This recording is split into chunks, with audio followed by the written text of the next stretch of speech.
Baik, selamat pagi area politik, selamat pagi. Kembali lagi dengan saya Narendra Muhammad Satrio dengan NIM 174231093. Di sini saya akan menjelaskan bagaimana besaran dapil dan threshold berpengaruh terkait proporsionalitas dari sistem pemilu dan hasilnya. Jadi, semakin besar jumlah kursi dalam dapil akan semakin proporsional hasil pembagian kursi karena peluang partai kecil untuk mendapatkan kursi meningkat.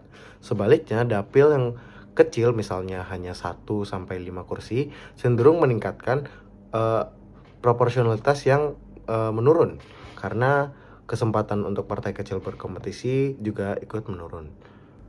Berikutnya kita akan membahas threshold, yaitu batas minimum suara yang harus diperoleh partai agar mendapat memperolehkan kursi di parlemen. Threshold yang tinggi, misalnya 4%, menyebabkan banyak suara partai kecil tidak terwakili, sehingga meningkatkan disproporsionalitas hasil pemilu karena suara yang terbuang atau tidak terhitung dalam pembagian kursi.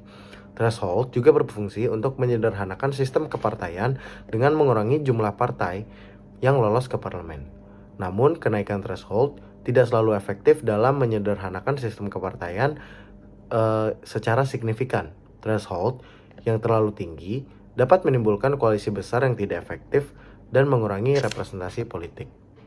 Cara mengukur disproportional dan effective number of party yaitu menggunakan indeks. Pertama, Luce-Moore-Hanby Index dan juga Least Squares Index, di mana yang LHI itu menghitung total perbedaan absolut antara persentase suara dan persentase kursi yang diperoleh partai dibagi 2, dan nilai ini berkisar antara 0 yaitu proporsional sempurna hingga 1 yaitu sangat tidak proporsional.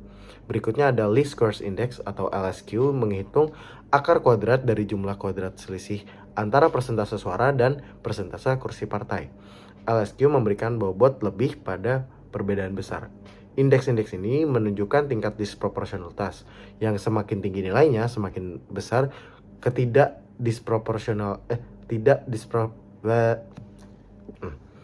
Indeks-indeks ini menunjukkan tingkat disproporsionalitas, di mana semakin tinggi nilainya, maka semakin besar ketidaksesuaian antara kursi dan suara.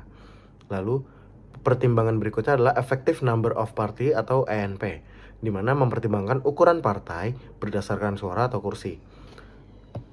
Rumus yang umum digunakan dalam pertimbangan ini adalah rumus Laxo-Tagepera. ENP yang lebih kecil menunjukkan sistem kepartaian yang lebih sederhana atau sedikit dari partai yang dominan, sedangkan ENP yang besar menunjukkan multipartai yang lebih kompleks. Penerapan threshold dan besaran dapil memengaruhi ENP dan mengeliminasi partai-partai kecil dan menyederhanakan sistem kepartaian. Kesimpulannya, besaran dapil dan threshold berperan signifikan dalam menentukan tingkat proporsionalitas dan kompleksitas sistem kepartaian.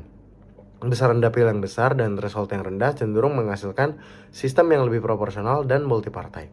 Sementara, dapil kecil dan threshold tinggi meningkatkan disproporsionalitas dan menyederhanakan sistem kepartaian dengan mengurangi jumlah partai di parlemen.